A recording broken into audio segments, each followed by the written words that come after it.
మీ బట్టలకి సాఫ్టింగ్ ప్రొటెక్షన్ ఇచ్చే సరైన ప్రొడక్ట్ ఎలిమ్ ఫ్యాబ్రిక్ కండిషనర్.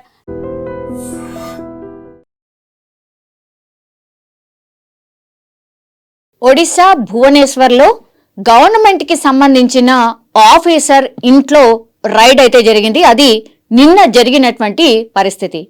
ఎప్పుడైతే ఈ విజిలెన్స్ అధికారులు ఆయన ఇంటికి వస్తున్నారు, దాడులు జరగబోతున్నాయి అని తెలిసిన తర్వాత, అంటే ఒక హడావిడి కనిపిస్తుంది కదా, కింద కార్లు అవి అన్నీ కనిపించేసరికి ఏం చేసిండు, ఈయన పేరు వచ్చేసి వైకుంఠనాథ్.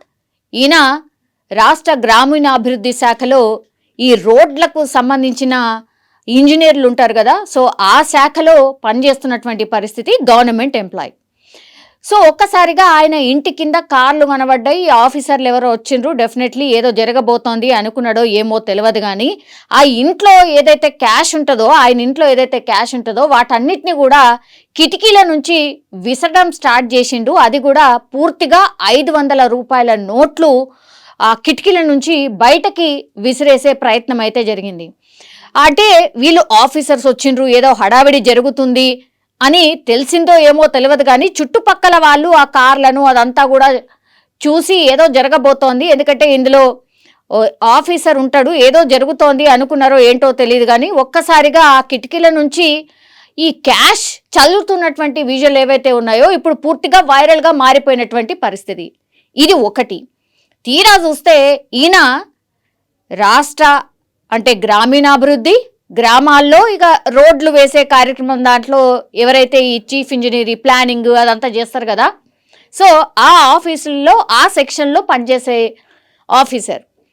దీంతో మరి ఎవరు కంప్లైంట్ ఇచ్చిండ్రో, మరి ఆఫీసర్స్ అందరూ జనరల్లీ కూడా ఈ విజిలెన్స్ అధికారులు ఎట్లా వస్తారు అని అంటే ఒకటేసారి లైఫ్ స్టైల్ పూర్తిగా మారుకుంటూ పోతూ ఉంటుంది కదా, సో డౌట్ వచ్చేస్తుంది. అండ్ జనరల్లీ కూడా ప్రజల పర్సెప్షన్ ఏంది అని అంటే ఈ గవర్నమెంట్ ఆఫీసర్లో ఏడన్నా కానీ, అది మన తెలుగు రాష్ట్రాలే అని కాదు కానీ ఎక్కడైనా చూడండి మీరు, ఈ గవర్నమెంట్కి సంబంధించిన ఆఫీసర్స్ ఎవరైతే ఉంటారో వాళ్ళ జీతం అసలు పక్కకే, జస్ట్ అలా ఖర్చులకు మాత్రమే కావచ్చు, అవంతా కూడా పైనుంచి వచ్చే ఆమ్యామ్యాలే పూర్తిగా ఉంటాయి. అవిటితోనే వీళ్ళు లక్షల కోట్ల రూపాయలు సంపాదిస్తారు. వాళ్ళు జాబ్ చేసే టర్మ్లో అసలు కొన్ని కోట్ల రూపాయలని సంపాదిస్తారు అనేది కూడా జనరల్ పర్సెప్షన్ ఉంది. మళ్ళీ ఇంకోసారి ప్రూవ్ అయినటువంటి పరిస్థితి. ఈ వైకుంఠనాథ్ సారంగి అనే వ్యక్తి ఆల్మోస్ట్ ఇక ఒక 4-5 ఏళ్లలో రిటైర్ అవుతాడట. సో ఆస్తులకు అంటే లెక్కకు మించిన ఆస్తులు ఏవైతే ఉంటాయో అవన్నీ ఆయన దగ్గర ఉన్నాయి అనే ఇన్ఫర్మేషన్తోనే, పక్కా ఇన్ఫర్మేషన్తోనే ఆఫీసర్స్, విజిలెన్స్ ఆఫీసర్స్ రైడ్ చేసినప్పుడు 7 ప్రాంతాలు, అంటే వీళ్ళ మామగారింటి దగ్గర, అట్లాగే వీళ్ళ అల్లుడు వాళ్ళ ఇంటి దగ్గర, ఈయనకు చెందినటువంటి ఇంకో 4 ఇండ్లు, ఒక 2 ఫ్లాట్లు ఉన్నాయి. అట్లాగే ఇప్పుడు జరుగుతున్నటువంటి ప్రాంతము అది కూడా ఒక ఫ్లాట్ అన్నమాట. అండ్ ఇంకోటి ఒక 2 ఇండ్లేమో వాళ్ళ మామగారి ఇండ్లు, అట్లాగే ఒక కార్యాలయం. సో వీటన్నిటి మీద నిన్న 7 ప్రాంతాల్లో ఒకేసారి రైడ్ చేసినప్పుడు అంతా క్యాలిక్యులేట్ చేసి ఈ నోట్ల కట్టలు చూసిన తర్వాత, ఆ విండోల నుంచి విసిరిన నోట్లని లెక్కలంతా తీసిన తర్వాత తేలింది ఎంత అయ్యా అంటే 2.1 కోట్ల రూపాయలు క్యాష్ రూపంలోనే ఉన్నాయి. మొత్తం ఆ కట్టలు ఎంచడానికి ఈ ఆఫీసర్స్ ఎవరైతే పోయినరో మొత్తం పొద్దున పోతే రాత్రంతా ఈ లెక్క చేసేసరికి, లెక్క తేలేసరికి 2.1 కోట్ల రూపాయలు జస్ట్ క్యాష్ రూపంలో ఉన్నాయి. అంటే ఈ మధ్య మనకు తెలుసు, ఏదైనా బ్యాంకులు వేయడానికి లేదు, లేకపోతే లాకర్లలో పెట్టుకోవడానికి లేదు, ఇట్లాంటి ఆఫీసర్స్ అయితే అసలు గవర్నమెంట్కి సంబంధించిన అఫీషియల్స్ ఎవరైతే ఇట్లాంటి వాళ్ళు ఉంటారో, కొంచెం పెద్ద పొజిషన్లో ఎవరైతే ఉంటారో వాళ్ళైతే టోటలీ ఆ బ్యాంక్ లాకర్లలో ఇవన్నీ పెట్టడం బంద్ చేసిండ్రు. ఎందుకంటే వాళ్ళకు కూడా చూస్తూ ఉంటారు కదా, వాళ్ళు కూడా ఫాలో అవుతూ ఉంటారు కదా. ఎప్పుడన్నా డౌట్ వస్తే మాత్రం, రైడ్ జరిగితే మాత్రం ఫస్ట్ ఫోకస్ పెడతారు దేని మీద, అఫ్కోర్స్ ఇంటి మీద అనుకోండి, ఇంట్లో కాకుండా కార్యాలయాలు కానీ లేకపోతే బ్యాంక్ లాకర్స్ కానీ వీటి మీద ఫోకస్ చేస్తారు అని తెలుసు. మరి అయినా సరే మరి ఆయన ఇంట్లో ఎందుకు పెట్టుకున్నాడు క్యాష్ అనేది తెలియదు. కానీ 2.1 కోట్ల రూపాయల క్యాష్ దొరికింది. 500, 200, 100, 50 రూపాయల నోట్ల రూపంలో ఇవన్నీ దొరకడం జరిగింది. ఇప్పుడు ఎక్కడనైతే రైడ్ జరిగిందో, భువనేశ్వర్లోని ఒక ప్రాంతంలో ఎక్కడైతే రైడ్ జరిగిందో అక్కడ ₹1 కోట్ల ఒక చోట దొరికింది, ఇంకో చోట ₹1 కోటి దొరికినటువంటి పరిస్థితి. అట్లాగే కొన్ని ఆస్తికి సంబంధించిన పత్రాలు కూడా దొరికినాయి. అట్లాగే బంగారానికి సంబంధించిన కూడా కొన్ని తులాల బంగారం కూడా దొరికింది. కానీ పెద్ద ఎత్తున మాత్రం ఈ క్యాషే దొరికింది అనేటువంటిది ఇప్పుడు మనకున్నటువంటి ఇన్ఫర్మేషన్.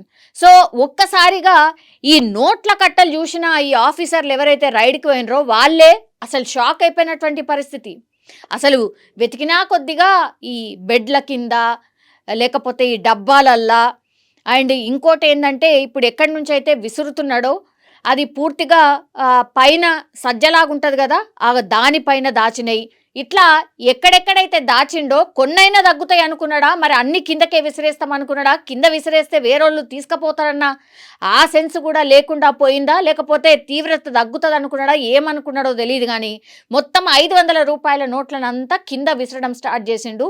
అది కూడా ఆఫీసర్లకు తెలిసి ఆ క్యాష్ని కూడా పైకి తీసుకొచ్చి లెక్కిస్తే ₹2.1 కోట్ల తేలింది.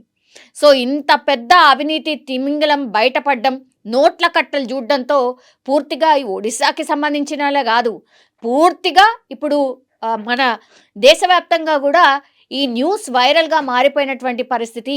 ఏంది ఈ నోట్ల కట్టలు, ఏంది అవినీతి అని పూర్తిగా జనాలు కూడా మాట్లాడుతున్నటువంటి పరిస్థితి అయితే కనిపిస్తోంది. ఇది ఏం లేదు, భయపెట్టించో నీ బిల్ శాంక్షన్ కావాలంటే నాకు ఇంత ఇయ్యు, నీకు ఈ టెండర్ కావాలంటే నాకు ఇంత ఇయ్యు, ఇదే కదా నడిచేది. సో అక్కడ కూడా ఒడిశాలో కూడా అదే నడిచింది. ఈ గ్రామీణాభివృద్ధి శాఖకు సంబంధించి ఈ రోడ్లకు సంబంధించిన ఇంజనీరింగ్ డిపార్ట్మెంట్లో ఉన్నాడు కాబట్టి ఈ ఇంజనీర్కి ఎంతో కొంత ఈ ఆమ్యామ్యాలు ముడితే ఈ శాంక్షన్ ఆఫ్ టెండర్స్ కావచ్చు, బిల్ని రిలీజ్ చేయడం కావచ్చు, ఇవన్నీ కూడా ఆయన చేతుల్లోనే ఉంటాయి. కాబట్టి కొంత పర్సంటేజ్ తీసుకొని ఇట్లా సంపాదించుకుంటా వచ్చిండు అనేది ఇప్పుడు ఆయన మీద మెయిన్గా ఉన్నటువంటి ఎలిగేషన్గా అయితే కనిపిస్తోంది. కానీ నోట్ల కట్టలు అట్లాగే వీళ్ళు అంటే ఆఫీసర్స్ ఎవరైతే విజిలెన్స్ ఆఫీసర్స్ పోయినరో వాళ్ళు లెక్కిస్తున్నటువంటి విజువల్ ఏదైతే ఉందో ఇప్పుడు పూర్తిగా సోషల్ మీడియాలో వైరల్గా మారిపోయినటువంటి పరిస్థితి.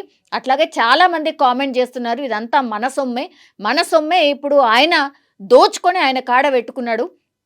సో ఈయన పర్సంటేజ్ తీసుకుంటాడు కాబట్టి ఈ పనులలో నాణ్యత కూడా తగ్గుతుంది. మళ్ళా రోడ్డు కొట్టకపోతేనో, రోడ్డు పాడైపోతేనో మళ్ళీ ఇంకోసారి రోడ్డు వేయాల్సిన పరిస్థితి. ఇట్లా దుబారా ఖర్చే తప్పించి ప్రజలకు అక్కరికి వచ్చేది ఏమీ కూడా ఇట్లాంటి ఆఫీసర్స్ వల్ల కావట్లేదు అనేది కూడా పెద్ద ఎత్తున ఒక ఆగ్రహం అయితే వ్యక్తమవుతున్న సిచ్యువేషన్. నిజంగా ప్రస్తుతం ఉన్నటువంటి సమాజం దేనికి ప్రయారిటీ ఇస్తుంది? ఆర్థిక సంబంధాల చుట్టూ మాత్రమే తిరుగుతుంది. మళ్ళీ ఎన్నికలంగానే చాలా విరక్తి కలుగుతాం.